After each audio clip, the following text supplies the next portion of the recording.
সুপ্রিয় দর্শক, আসসালামু আলাইকুম। আপনারা দেখছেন AR agro farm and agriculture YouTube channel.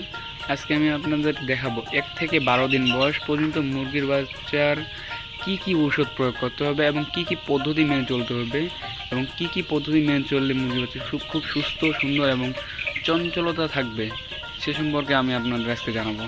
আপনারা দেখতে পাচ্ছেন আজকে যে মুরগিগুলার বয়স 12 দিন বয়স পর্যন্ত আমি নিজেই কি কি ওষুধ খাওয়াইলাম এবং কি কি ওষুধ খাওয়া মুরগির গ্রোথটা দেখেন। 12 দিন বয়সের বাচ্চা কিন্তু অনেক বড় হয়ে গেছে।